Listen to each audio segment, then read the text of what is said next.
Hello everyone, मैं हूं आस्था और आज हम इस वीडियो में बात करने जा रहे हैं बीएसएनएल में एक बहुत ही अच्छी अपॉर्चुनिटी के बारे में, जो कि हर साल आपके लिए ये अपॉर्चुनिटी बीएसएनएल की तरफ से निकल कर आती है। हर साल नोटिफिकेशन रिलीज किया जाता है फ्रेशर्स कैंडिडेट के लिए, ऑल इंडिया कैंडिडेट के लिए ये अपॉर्चुनिटी होती है। बीएसएनएल तो आप सभी जानते ही हैं, भारत संचार निगम लिमिटेड। सो बीएसएनएल में आपको एक ऐसी अपॉर्चुनिटी जिसमें ना तो आपको इंटरव्यू देना होता है और ना ही आपको कोई एक्सपीरियंस मांगा जाता है, और हर साल ये नोटिफिकेशन आता है। तो ऐसा भी नहीं है कि आपने 2-3-4 साल बाद आपको नोटिफिकेशन मिले देखने, हर साल वैकेंसी आती है।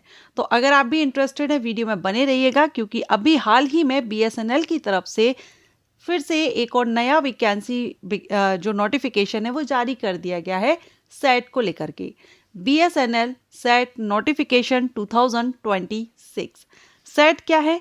सेट का फुल फॉर्म क्या है? इसका सिलेक्शन प्रोसीजर क्या रहता है? अगर आप इसमें सिलेक्ट हो जाते हैं तो आपको किस तरह की जॉब रहती है, आपकी रिस्पॉन्सिबिलिटीज क्या होती हैं, सैलरी क्या रहेगी, एग्जाम पैटर्न क्या रहेगा, सारा सब कुछ, सारी जानकारी आपको इस वीडियो में देने वाली हूँ। सो वीडियो में बने रहिएगा और ये बहुत ही अच्छी अपॉर्चुनिटी है, इसको मिस मत कीजिएगा, अप्लाई जरूर कीजिएगा। मेल और फीमेल सभी कैंडिडेट आवेदन कर सकते हैं। चलिए देखते हैं। बीएसएनएल भारत संचार निगम लिमिटेड, जिसमें आप देख सकते हैं 29 जनवरी 2026 को ये नोटिफिकेशन रिलीज हुआ है। ठीक है, हम लेटेस्ट नोटिफिकेशन के थ्रू ये सारी जानकारी लेने वाले हैं कि आप कैसे बन सकते हैं बीएसएनएल में एसईटी, सीनियर एग्जीक्यूटिव ट्रेनिंग। और ये आपकी डायरेक्ट रिक्रूटमेंट होती है, सीधी भर्ती होती है, परमानेंट जॉब रहती है। चलिए, लेकिन उसके पहले अभी हम इस नोटिफिकेशन के through eligibility and important dates को कवर करें, सिलेक्शन को कवर करें, उसके पहले हम सीनियर एग्जीक्यूटिव ट्रेनिंग के बारे में जान लेते हैं।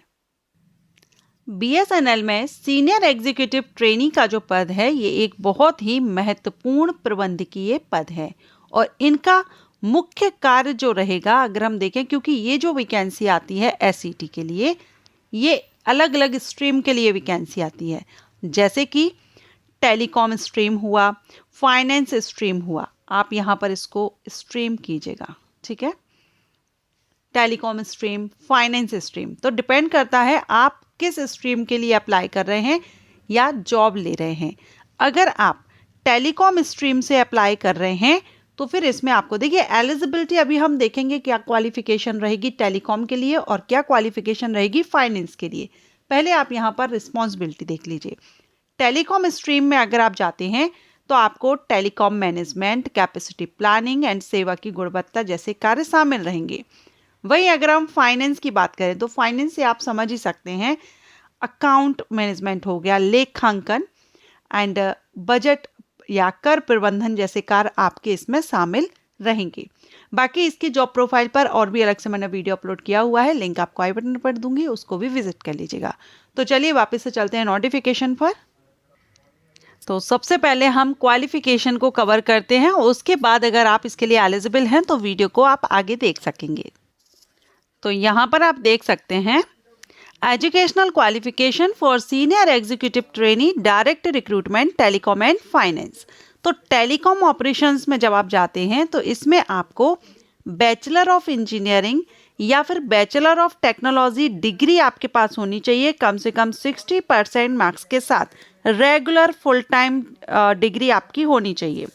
अगर हम इसमें डिसिप्लिन की बात करें तो electronics and telecommunication, electronics, computer science, information technology, electrical and instrumentation में से कोई भी आपका होना चाहिए, या फिर कॉम्बिनेशन अगर आपका इन डिसिप्लिन का है तो भी आप इसके लिए एलिजिबल रहेंगे। वहीं फाइनेंस के लिए बात करें तो chartered accountant and cost and management accountancy, CMA, ये कैंडिडेट फाइनेंस के लिए एलिजिबल होते हैं। वहीं अगर हम एज की बात करें तो एज आपकी कम से कम 21 वर्ष, मिनिमम 21 ईयर और maximum 30 year for unreserved candidate. अगर आप रिजर्व कैटेगरी से हैं तो आपको यहाँ पर एज में छूट दी जा रही है, जो कि अभी आप स्क्रीन पर देख रहे हैं। आप जिस भी कैटेगरी से हो आप यहाँ पर देख लेंगे आपको कितनी एज में छूट दी जा रही है। सो ये तो हुई एलिजिबिलिटी कंडीशन। अब हम बात करेंगे इसके सिलेक्शन प्रोसीजर की। तो सिलेक्शन प्रोसीजर में इसमें आपका MCQs types computer based test होता है और इस टेस्ट में आपकी जो परसेंटेज जो मार्किंग रहेगी उसके बेस पर जो कैंडिडेट शॉर्ट लिस्ट किए जाएंगे, जो मेरिट लिस्ट डिक्लेयर कर दी जाएगी, वो डॉक्यूमेंट वेरिफिकेशन के लिए फिर जाएंगे।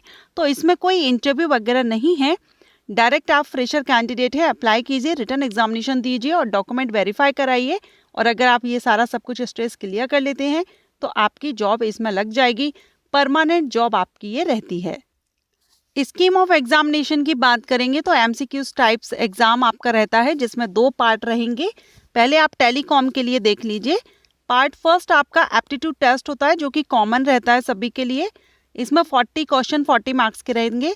पार्ट सेकेंड आपका टेक्निकल टेस्ट रहता है आपके कोर सब्जेक्ट से, ठीक है। तो इसमें आपका 160 मार्क्स का यानी 200 और 160 क्वेश्चंस किए जाएंगे इक्वल मार्क्स के। टोटल 180 मिनट का समय आपको इसमें दिया जाएगा। वही अगर हम फाइनेंस की बात करें तो एप्टीट्यूड टेस्ट इसमें भी होगा और सेकंड पार्ट आपका फाइनेंस टेस्ट का रहेगा, जो आप फाइनेंस में पढ़ते हैं उससे क्वेश्चन आएंगे। 180 मिनट का समय इसमें भी आपको दिया जाएगा। एक ही शिफ्ट में आपका ये एग्जाम होता है, पार्ट फर्स्ट और पार्ट सेकंड, ठीक है। इसके बाद हम बात करें मिनिमम आपको क्वालिफाई करने के लिए कितने मार्क्स की जरूरत होती है। तो सबसे पहले तो मार्किंग जो आपकी रहती है ना, ईच क्वेश्चन 1 मार्क का है और इसमें नेगेटिव मार्किंग भी रहती है, 0.25 मार्क माइनस किया जाता है गलत आंसर देने पर। वहीं क्वालिफाइंग मार्क्स आप यहाँ पर देख सकते हैं। Minimum qualifying marks part 1 and second में 40% इन ईच पार्ट आपका होना चाहिए। दोनों ही पार्ट में 40-40 तो कम से कम होना चाहिए। कंबाइंड सैलरी 50% आपका कम से कम निकल के आना चाहिए, ठीक है। For general studies for general candidate 50% for general candidate. जैसे यहाँ पर आप देखेंगे overall minimum qualifying marks both paper first and second combined salary 50% for general candidate and SC/ST candidate और EWS candidate there will be relaxation in qualifying marks और इनको कम से कम 35% का रखा गया है। 35% दोनों सेपरेट पार्ट्स में होना चाहिए और एग्रीगेट अगर देखें तो 45 होना चाहिए रिजर्व कैंडिडेट को। सो इस तरह से आपका यहाँ पर ये सिलेक्शन प्रोसीजर है। अगर आपका सिलेक्शन हो जाता है तो 2 साल का यहाँ आपका प्रोबेशन पीरियड रहता है और फिर आपको ट्रेनिंग भी दी जाती है। सीनियर एग्जीक्यूटिव ट्रेनिंग 52 डेज यानी 1 साल की आपकी यहाँ पर ट्रेनिंग रहती है, जिसमें 13 हफ्ते तो आपके कॉमन मैनेजरियल ट्रेनिंग रहेगी, फिर फंक्शनल स्ट्रीम रहेगी 13 हफ्ते की और ऑन जॉब ट्रेनिंग 26 वीक्स की रहेगी। तो इस तरह से आपका ये यहाँ पर रहेगा प्रोविजन एंड ट्रेनिंग।